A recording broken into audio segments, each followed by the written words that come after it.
There's a number that reveals everything wrong with America today.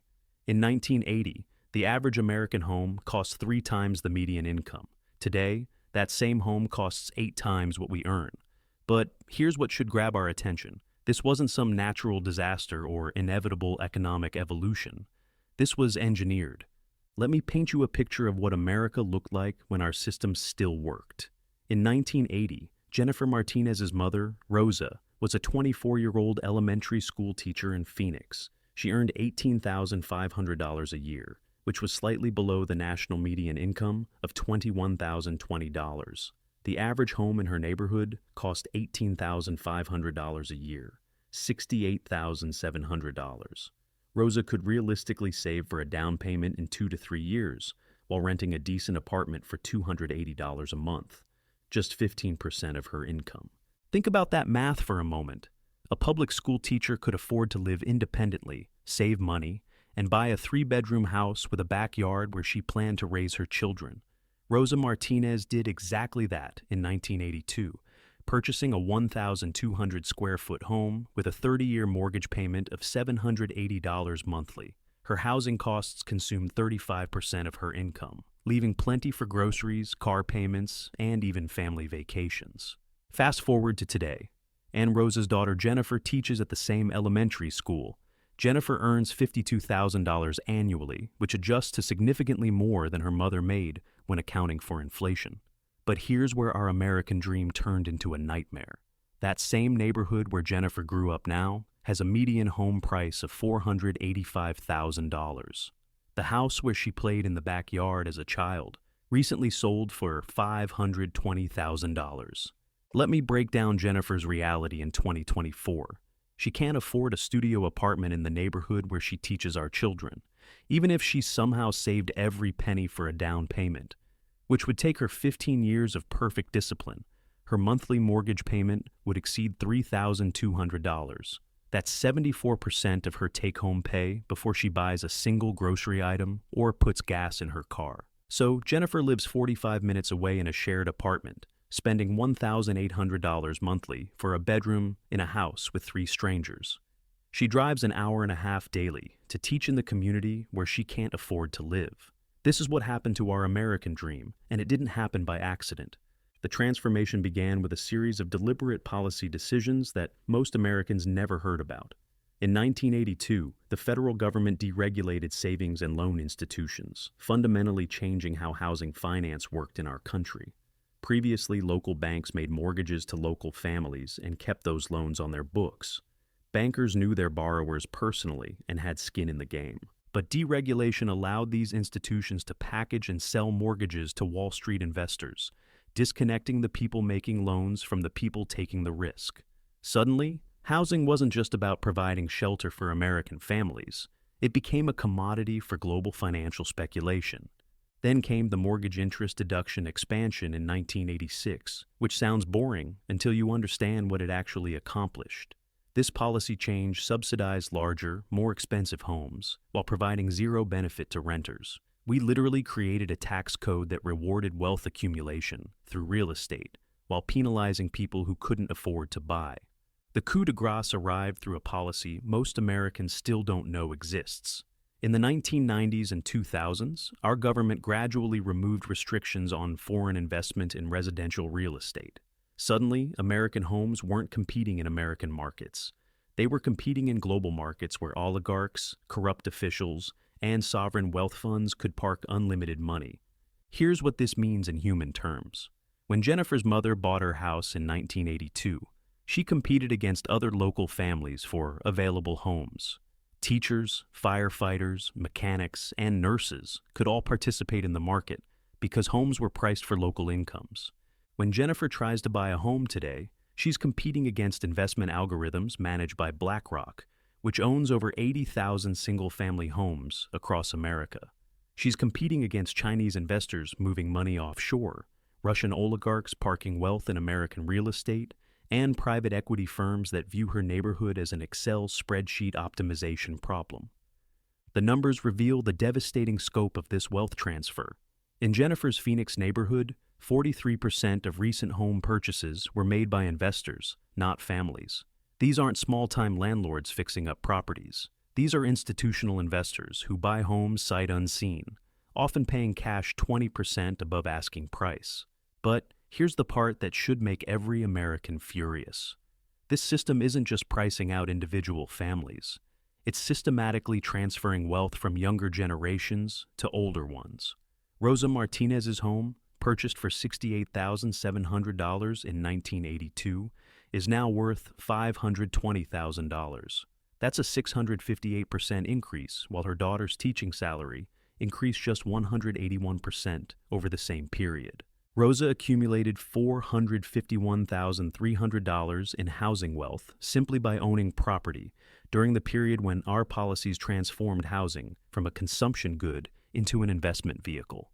Meanwhile, her daughter Jennifer, who works the same job in the same community, serving the same essential function, cannot afford to participate in the wealth-building system that enriched her mother's generation. This is the great housing betrayal. We didn't just allow housing to become unaffordable, we engineered policies that guaranteed it would happen. Every mortgage interest deduction, every zoning restriction that limited new construction, every foreign investment dollar that flowed unchecked into residential neighborhoods. These were policy choices made by real people in real meetings who understood exactly what they were creating. The American dream didn't die from natural causes. It was murdered by deliberate policy decisions that prioritized existing wealth over future opportunity, short-term profits over long-term prosperity, and financial speculation over family stability. But this wasn't accident or natural market forces, it was engineered. The numbers tell the story, but numbers don't explain the why. How did we systematically dismantle a housing system that worked for generations of Americans? The answer lies in 4 deliberate policy pillars that transformed our neighborhoods from communities into commodities. Each pillar represents a conscious choice to prioritize wealth extraction over family stability. Let me walk you through exactly how they engineered this crisis. Pillar 1 is what I call the investment colonization, and it started with a tax policy change that most Americans never heard about. In 1997, Congress passed a capital gains exemption for primary residences, allowing homeowners to pocket up to $500,000 in profits tax-free when selling their homes. This sounds reasonable until you understand what it unleashed. Suddenly, housing wasn't just shelter. It was the best tax-sheltered investment in America. Wealthy investors began buying multiple properties, living in each for 2 years, then selling tax-free. But the real transformation came in the 2010s when our government removed restrictions on corporate ownership of single-family homes. Here's what that looks like in your neighborhood. BlackRock, the world's largest asset manager, now owns over 80,000 single-family homes across America. Their subsidiary, AMH, can outbid any family because they're not buying a home. They're acquiring an asset class. When a house hits the market in Phoenix, Atlanta, or Charlotte, their algorithms immediately calculate optimal bid prices based on rental yield projections. I want you to picture this scenario. You're a young family looking at a 3-bedroom house listed for $380,000. You've saved for 3 years, qualified for a mortgage, and submitted an offer at asking price. Within 6 hours, AMH submits a cash offer for $420,000. No inspection, close in 10 days. You never had a chance because you were trying to buy a home while they were acquiring inventory. This isn't happening in a few isolated markets. It's systematic colonization. In Jacksonville, Florida, investors purchased 47% of homes sold in 2023. In Phoenix, it was 43%. In Atlanta, 39%. Entire zip codes are now controlled by algorithms, not families. But Pillar 1 gets worse when you understand the international component. Since the 1990s, our government gradually removed restrictions on foreign investment in residential real estate. Today, Chinese investors alone account for over $30 billion annually in American residential purchases, often buying properties they'll never see for their children, who may never visit. Vancouver tried this experiment first. By 2015, foreign investment had priced out an entire generation of Canadian families. The average detached home cost $1.2 million, while median household income was $76,000. Nurses, teachers, and firefighters couldn't afford to live in the city they served. Sound familiar? Pillar 2 is the zoning fortress, and this one's particularly insidious because it masquerades as community preservation. Here's how it works. Existing homeowners capture municipal governments and weaponize zoning laws to artificially constrain housing supply, driving up their property values while pricing out new families. Let me show you this pillar in action through Mountain View, California. In 1980, this middle-class community had 58,000 residents living in modest single-family homes and small apartment buildings. A software engineer at the local tech companies could afford a starter home for $89,000, about 2.5 times median income. Today, Mountain View has 83,000 residents, a 43% population increase. But here's the kicker. They've built almost no new housing. The same neighborhoods that welcomed middle-class families in 1980 now have median home prices exceeding $2 million. A software engineer earning six figures can't afford a studio apartment.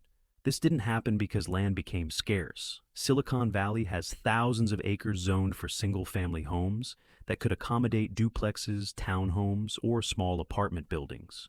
It happened because existing homeowners organized to block every development proposal under the guise of preserving neighborhood character.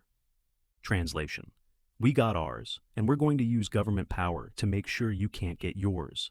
These homeowners show up to city council meetings with prepared talking points about traffic, parking, and community character.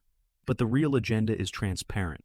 They want to artificially constrain supply to inflate their property values. It's government-sanctioned price manipulation that would be illegal in any other market. Pillar 3 transforms your local housing market into a global casino, and most Americans have no idea it's happening. This is the finance casino, where Wall Street turned every neighborhood into a commodity trading floor. Here's how your home became a derivative. Starting in the 1990s, banks stopped keeping mortgages on their books. Instead, they bundle hundreds of mortgages together, slice them into complex securities, and sell them to pension funds, insurance companies, and foreign governments. Your monthly mortgage payment now flows to investors in Germany, Japan, and Saudi Arabia. But it gets worse. These mortgage-backed securities can be rebundled, sliced again, and sold as collateralized debt obligations. Then those CDOs get bundled into synthetic CDOs. Each layer adds more speculation and disconnects your local housing market further from local economic reality. What does this mean for you? Your home price no longer reflects local supply and demand. It moves with global capital flows. When Chinese investors need to park money offshore, your neighborhood gets more expensive. When European pension funds need yield, your rent goes up. When oil prices spike and Saudi sovereign wealth funds have extra cash, your housing costs increase. You're not participating in a local housing market anymore. You're trapped in a global financial instrument where your family's shelter needs compete with international money laundering, currency manipulation, and speculative trading strategies. Pillar 4 is perhaps the most offensive because it uses our own tax code against us. The mortgage interest deduction sounds like it helps homeowners, but it's actually a wealth transfer system that subsidizes McMansions for the rich while punishing renters. Here's how this tax code heist works. If you own a home, you can deduct mortgage interest from your taxable income. The bigger your mortgage, the bigger your deduction. If you're wealthy enough to afford $1 million home, taxpayers subsidize your mortgage payments. But if you're a renter struggling to save for a down payment, you get zero tax benefits. This policy costs our government $30 billion annually, money that comes directly from taxpayers, including renters who receive no benefits. We're literally taxing people who can't afford homes to subsidize people who can afford expensive homes. It's welfare for the wealthy disguised as middle-class assistance. But here's the truly perverse part. The mortgage interest deduction incentivizes larger homes and higher prices. If mortgage interest is tax deductible, borrowers can afford bigger mortgages, which drives up home prices, which requires bigger mortgages, creating an endless inflation spiral funded by taxpayers. Meanwhile, renters, who are disproportionately younger, poorer, and more likely to be minorities, subsidize this system through their tax payments while receiving zero benefits. We created a policy-driven inequality spiral that rewards existing wealth while penalizing people trying to build wealth. These 4 pillars work together like a machine designed to extract wealth from working families and transfer it to investors, speculators, and existing property owners. The investment colonization brings unlimited capital from corporations and foreign investors. The zoning fortress artificially constrains supply. The finance casino disconnects local markets from local economics. The tax code heist subsidizes speculation while punishing savers. This wasn't some invisible hand of the market or natural economic evolution. These were deliberate policy choices made in specific meetings by real people who understood exactly what they were building, a system that guarantees housing will become less affordable for each generation. And the math says we're running out of time. Understanding how we got here shows us exactly how to get back. But first, you need to see why this system is about to collapse under its own mathematical impossibility. We've built a housing market that defies economic gravity, and gravity always wins. Here's the arithmetic apocalypse staring us in the face. When housing costs exceed 30% of income for more than half the population, consumer spending collapses. People can't buy cars, take vacations, start businesses, or save for retirement when 70% of their income disappears into rent and mortgage payments. Our entire economy depends on consumer spending, but we've priced consumers out of having disposable income. Think about what happened in 2008, and then realize today's fundamentals are exponentially worse. In 2007, the median home price was 4.6 times median income. Painful, but still within historical ranges. Today we're at 7.7 times median income in a system with far more speculative investment, foreign capital, and corporate ownership than existed 15 years ago. The 2008 crisis happened when people with steady jobs couldn't afford their mortgage payments. Today's crisis is happening when people with steady jobs can't afford to make mortgage payments at any price.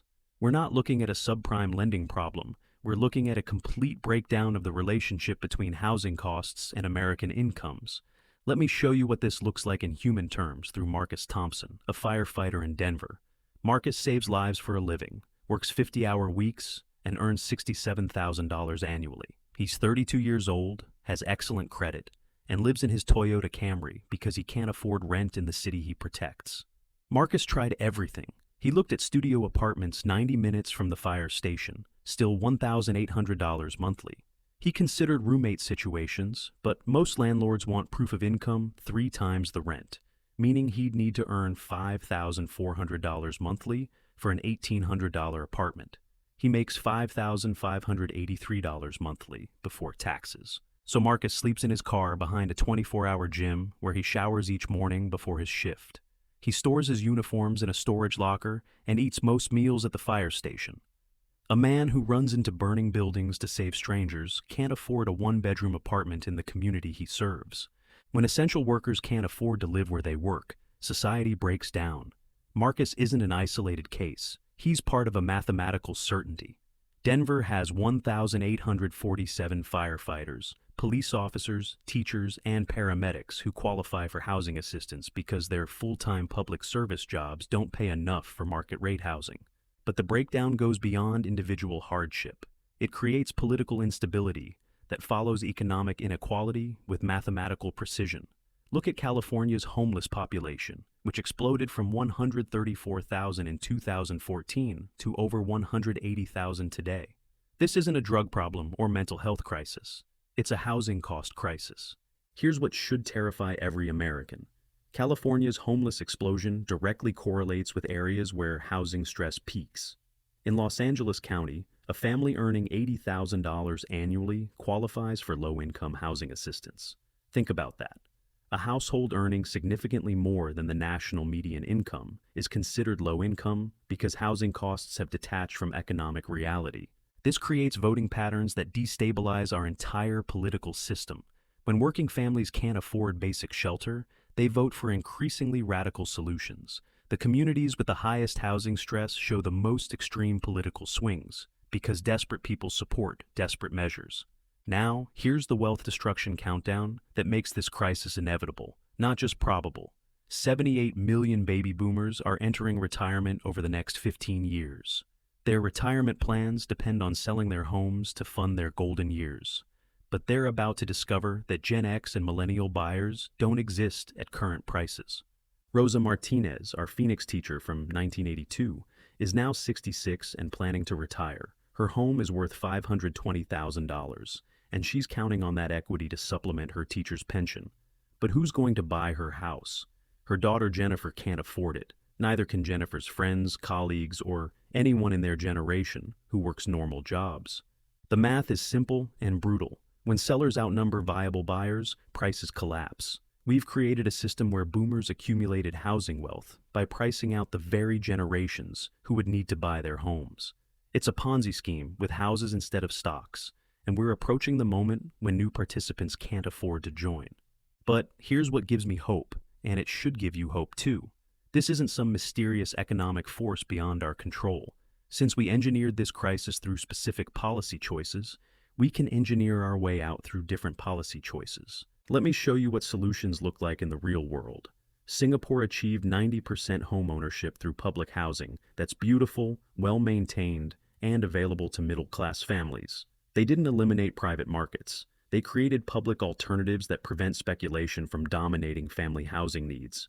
Vienna houses 60% of residents in social housing that's so attractive. Middle-class professionals compete for apartments. Their system keeps private market rents reasonable because families have genuine alternatives. Vienna proves that government involvement in housing doesn't create Soviet-style blocks. It creates thriving communities when done intelligently. Right here in America, Minneapolis eliminated single-family zoning in 2018. The result? Rent growth slowed by 40% as new duplexes and small apartment buildings increased supply. Families who were priced out started finding affordable options in neighborhoods that had been closed to them. The path back to sanity has 4 clear steps, and we know they work because other places have done them successfully. First, we eliminate the tax subsidies that reward speculation. End the mortgage interest deduction for homes over $400,000. Implement speculation taxes on non-resident ownership like Vancouver did. Foreign investment dropped 60% overnight.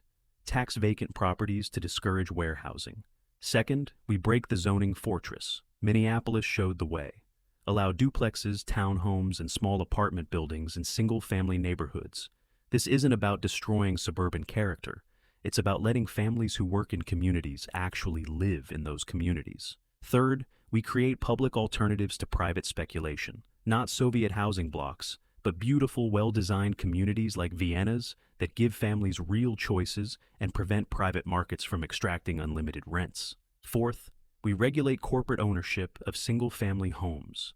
Corporations can build rental properties, but they shouldn't be allowed to colonize existing neighborhoods and price out families.